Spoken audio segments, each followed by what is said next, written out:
I've got another story here that I just thought of. It involved myself and in the main, and this Dean Ryder, used to call him Red Ryder, after a cowboy in the movie or something. But we're out on an operation, and I know we were crawling through the scrub, and it was pitch dark. I'm in pitch dark. We're moving up on an enemy area, and I was about say about 2 yards to Red's left, and on the other side of him was his Johnny Smiles. And the three of us have been good mates right through the time that we went into corps training at Inglebone and then went into the battalion, and we're all sent to D Company. And even though I had been moved over to as a machine gunner for mortar platoon, I still worked in close proximity to the guys in D Company that I'd been with all along, up until we went over the first time. But in this story, as I say, it was pitch dark, and it was raining, and we were sort of crawling forward, and there was a South Vietnamese planes, they were those double winger type planes, were flying in and bombing in front of us, and coming in and dropping bombs and pulling away and whatever. But a lot of the bombs were exploding, hitting the jungle and trees, and the sticks and stuff flying down on us. But anyway,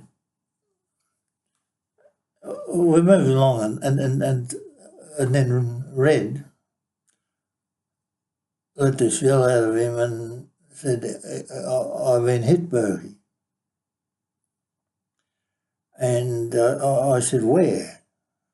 And he said, in the back.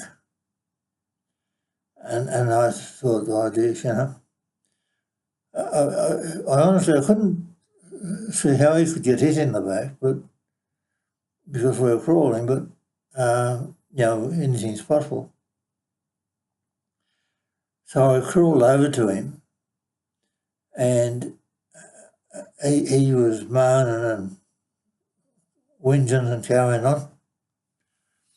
So I felt out, because I pulled a field dressing off his shoulder. We used to carry a field dressing for wounds, and I pulled this field dressing off his shoulder, and I ran my hand down, and I was feeling down his back, and then I felt this hot, gooey mess, and I thought, oh God, his whole back is blown out. He's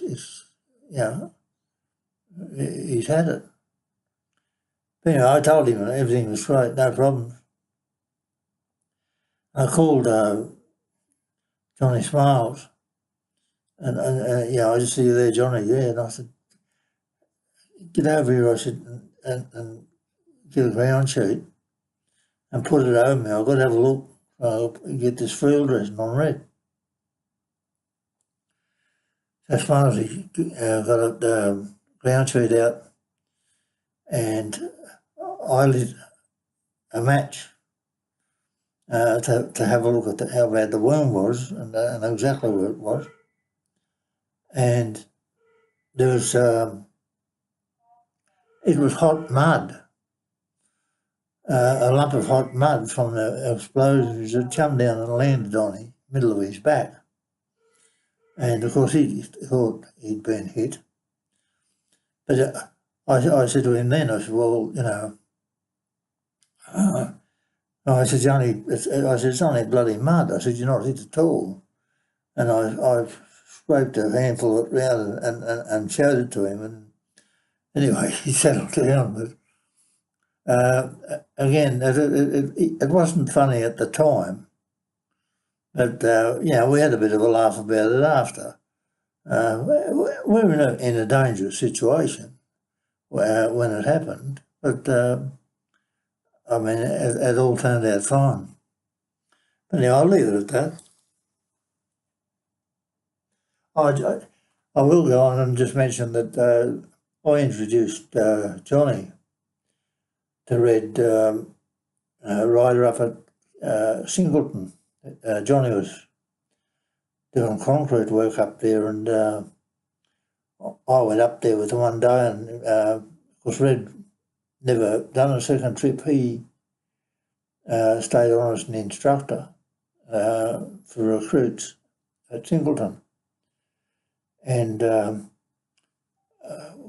soon as he saw me, he got somebody else to take over his job, and we got in the car and went into Singleton and spent a couple of hours on the grog, but at one of the pubs there. But I'll leave the story at that anyway.